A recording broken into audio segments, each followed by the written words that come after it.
Good morning, guys. Welcome to Thursday. This is an impromptu training. It's just something that dawned on me this morning. I wanted to speak about, and that's this question: are you being independent or isolated? So before we get into that, I'm gonna hop out here and get this shared to the community. Let's see. There we are. Do it.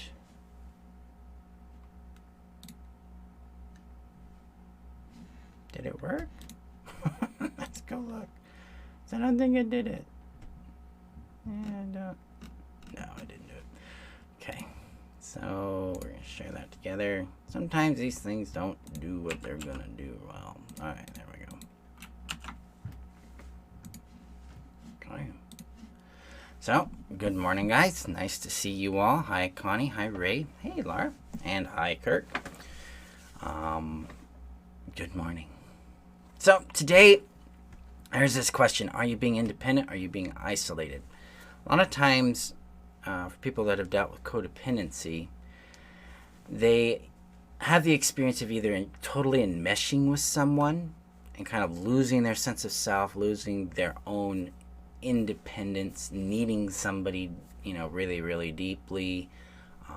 When that person leaves their lives, it's like the sun vanished and poof, they don't have something to orbit. They lose a sense of self, a sense of purpose, sense of identity and value. And that's because their identity and their value and their purpose are externally oriented in the other person. They have decided that relationships are where they define themselves.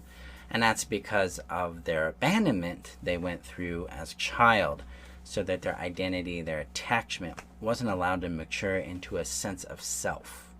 So they have like a half sense of self or an incomplete sense of self. So that's important there. So what happens is they're enmeshed and then they're like, okay, I've got to get out of this. I've got to be healthy. So I'm going to be independent, which they move to the pendulum. They swing to the other side of the spectrum and they become ultra independent. And what this looks like is I have needs. I must fill all my needs by myself.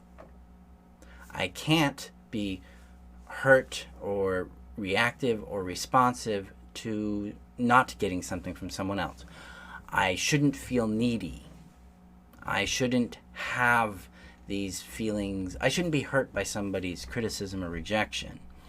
I should be stronger than that. I should be independent of it. And that's not independence, guys. That's isolation. When we're not building connection so that we're linked, so that we can be, like my hand, it's independent, and then we link. We're not enmeshed where we can't tell each other apart, but we're gently connected, and then we can separate. Because enmeshment's like this. It's really hard to separate. But connection allows you to breathe, allows the relationship, the individuals in that relationship to connect and to disconnect with some ease. The connection is what's called elastic. It can flex and move according to the needs of the people involved. A really, really important aspect of healthy relationships is that flexing of the connection, because sometimes you have a need for solitude and they have a need for closeness, and they're in contradiction at that point. And so it's got to flex a bit, right? You're still going to meet each other's needs, but at different points in time on the timeline of the relationship. That's called interdependence. It's a trusting dependence on another person where you're not giving them entire responsibility over what you need or what you feel or what you want, but instead you're connecting with them in relationship to a want or a need that you have. And then they're reciprocating or contributing to it freely and consensually. That way everybody's autonomy is being maintained. This is the goal of healing from codependency. It's not to become ultra independent and isolated from connection, isolated from being able to depend on a person and lean on someone for a need or a want.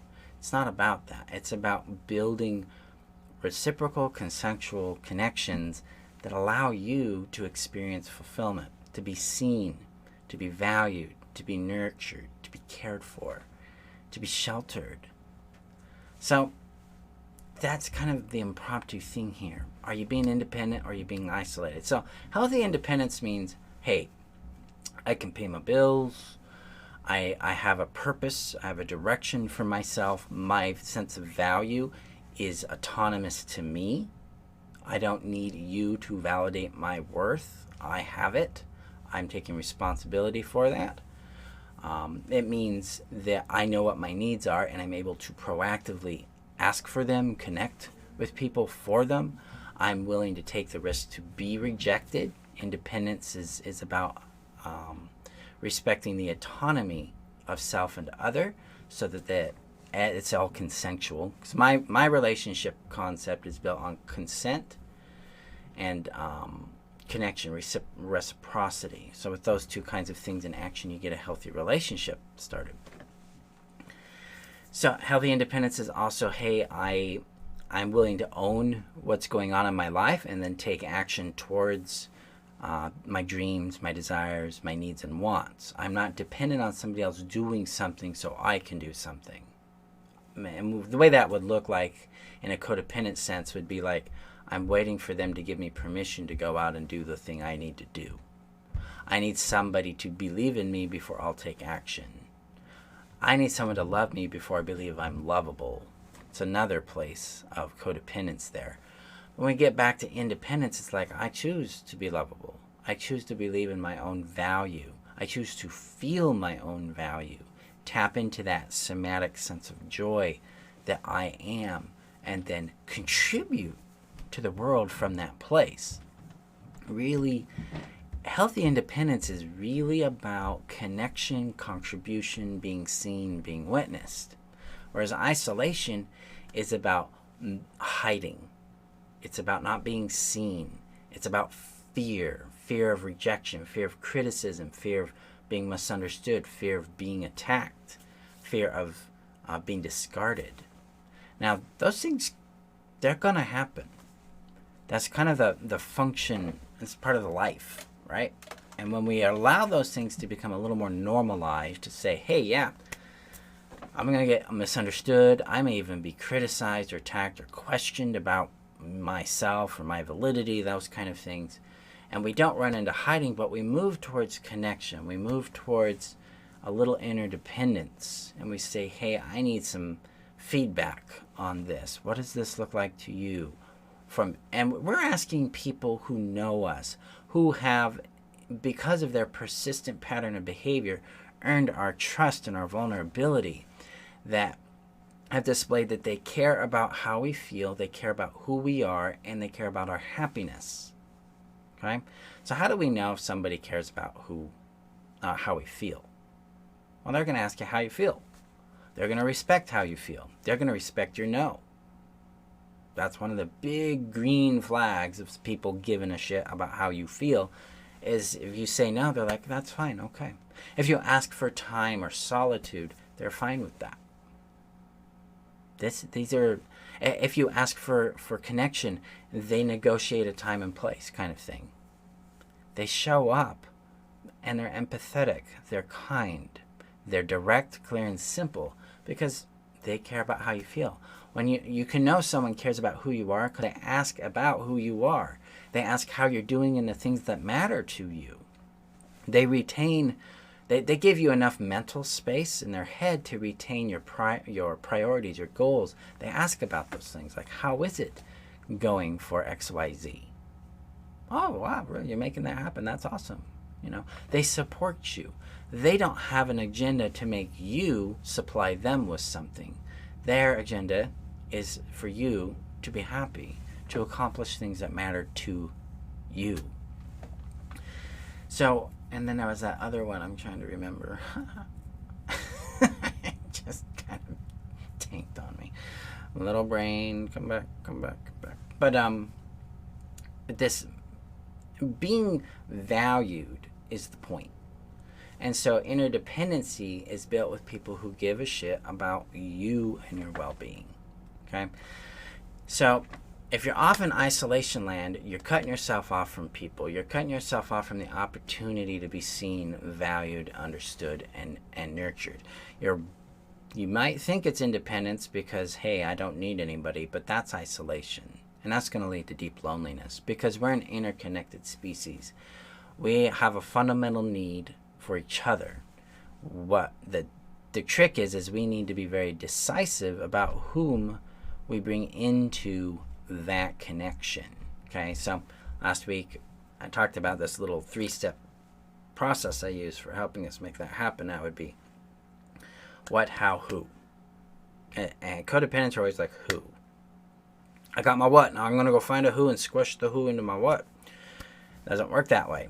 We need to determine what we need, how that gets fulfilled, and then discover people who line up that way. And then as long as they have the 7 principles of a healthy person, which I'm going to give to you right now, then you can build that connection with them. So there's 7 principles. This is the Braving Model by Brene Brown. I find that these 7 components are like the essential things people should have if you're going to have a vulnerable relationship with them.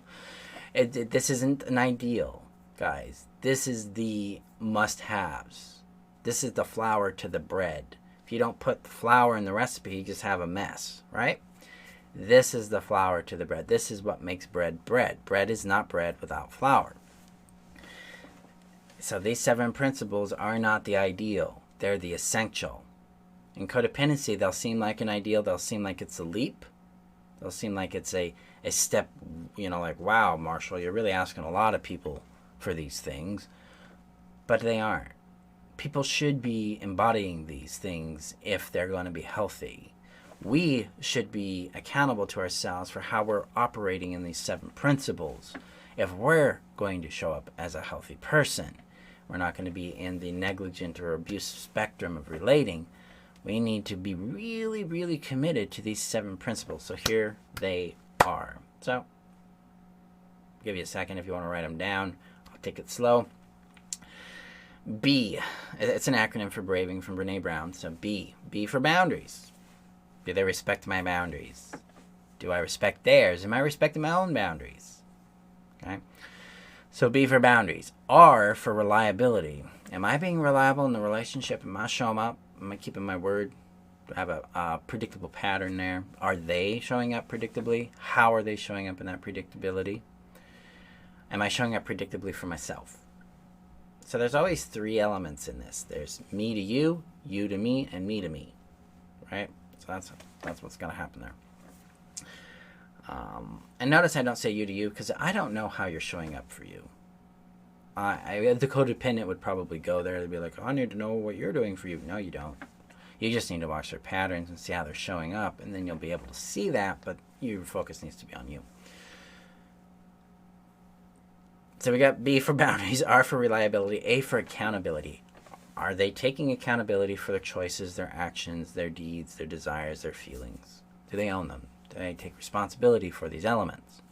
If they don't, you can't really build trust with that person because they can't be confronted with problems. They won't be responsive for things that really, really matter. So you get in real trouble there. So are you being accountable to yourself, to your priorities, to your boundaries, to your limitations? Are you being cognizant of your own tendencies towards certain things? Like I have a tendency towards isolation. Well, I've got to actually lean into connection because I have that avoidant attachment style that likes to run. So I got to lean into it. I have the tendency to take criticism and absorb it as a truth rather than qualify the sender, right?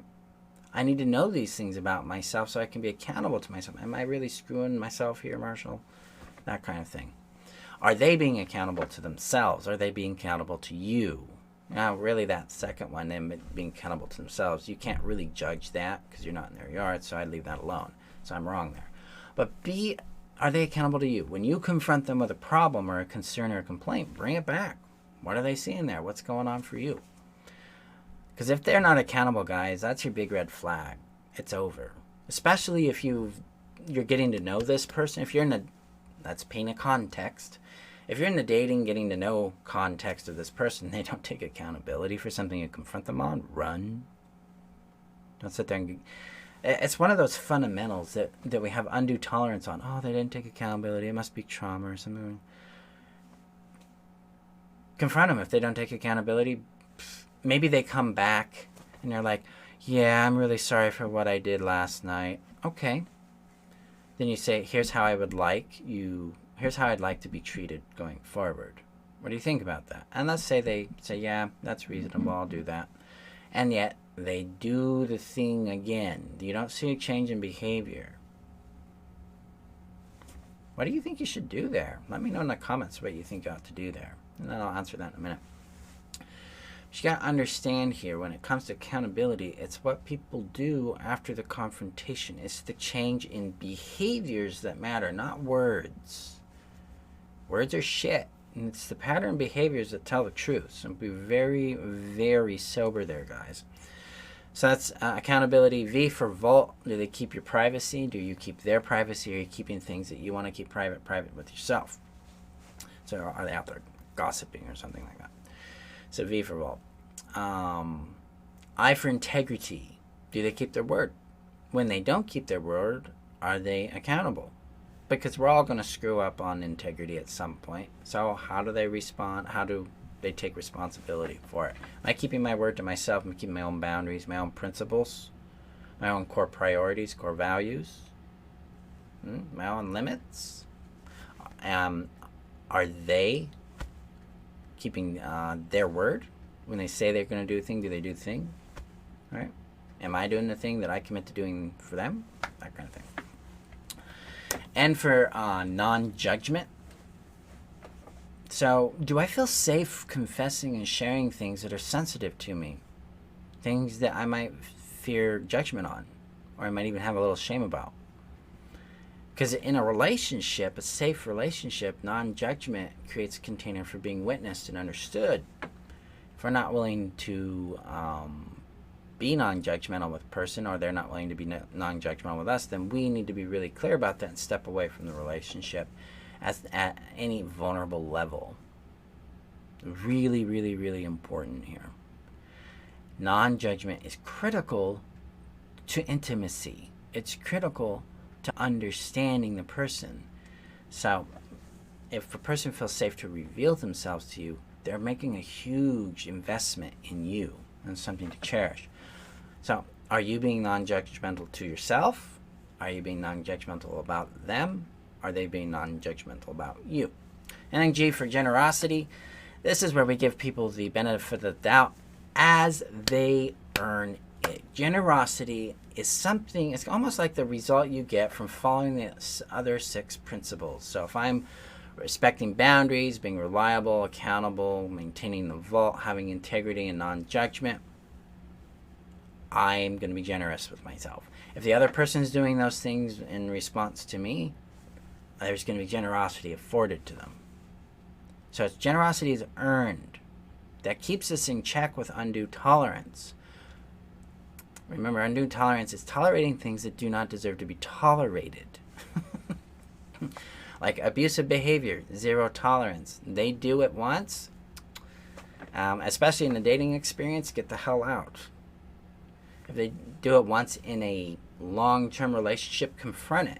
Because if they don't have a pattern of abuse in their life, if there's a pattern of abuse, get the hell out, guys, period. But if they don't have that, and suddenly some abusive, hurtful behavior, a behavior that violates your body, violates consent, harms you physically, mentally, or emotionally, gaslights you, criticizes you, puts you down, shows up, confront it, and let's find out what's going on. Because usually that kind of behavior shows up in a healthy person when they've exceeded limits in several areas of their life, or something physical is happening, some sort of external forces occur, like traumatic brain injury, a chemical shift in the brain, onset of disease could do that. Brain cancer has been shown to create pathological changes in people's personality, things like that. So, you know, if there's a sudden shift in somebody's personality, something's going on. It's also possible that it could be trauma emergence. So you can look at that angle. because of my own personal journey out of abusive and toxic behaviors. Trauma played an enormously huge role in that. That is different than, like, narcissists lack empathy. Trauma abused people still have empathy. They still care about what they're doing. It's just they may not have the skill set to communicate that abuse, or their shame, or their remorse or grief and sorrow for their toxic behavior, that kind of thing. Makes sense? All right. So, if you are in a relationship and they're not functioning with these 7 core principles, then the person does not deserve your trust. They don't deserve your vulnerability. They don't deserve that connection and that lean on-to-ness. Okay? So using these 7 principles allows you to connect with healthy people and to build those healthy connections over time. Because the only way you're going to know these things are happening is because you're looking at a persistent pattern of behavior. So you want to be very, very attentive to that. All right. Now, I was supposed to share the little tidbit, and I completely spaced the tidbit. So I apologize for that. Because I don't even remember what the tidbit is at. I should have just said it then, right? Oh, yeah. If they don't change their behavior after you confront them, you get out. Period.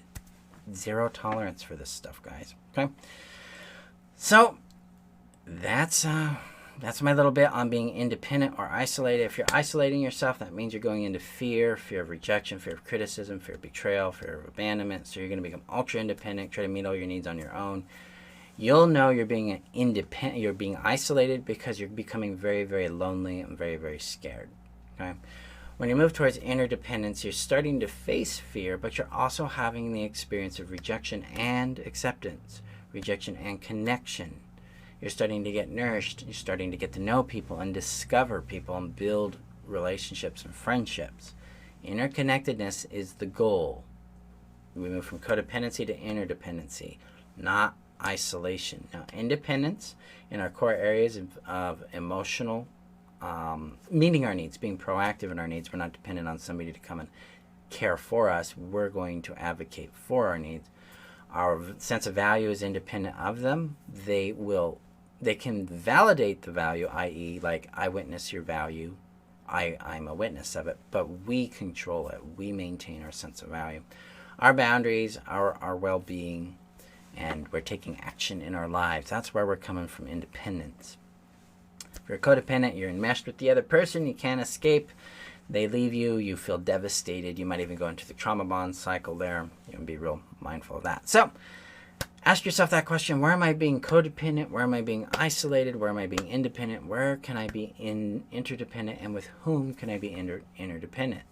So, there you go. I hope this helps you guys out today. I appreciate you. Have a great day, and I will see you guys next week for our next training on Tuesday.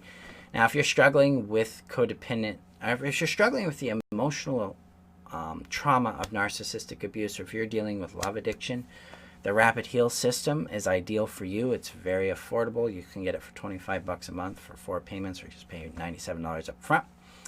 You can get linked to that on the solutions link that's above on Facebook, below here on YouTube. Now, if you want to really ignite your healing and jump into your value, voice, and vision to really take control of your happiness, take the workshop on the happiness strategy and jump into the strategy, because that's where you're going to get that deep training on how to retrieve, nurture, and be your value, tune into and listen to your true voice, and then receive and follow the vision that brings you your happiness. This liberates you from your codependency, and it also trains you in how you heal your trauma so that you can truly be free. So those links are above. The workshop or masterclass is above on Facebook, below on YouTube. Again, thank you guys for showing up. I appreciate you. And remember that you're worth knowing, loving, and keeping. And I will see you guys next week. Bye-bye.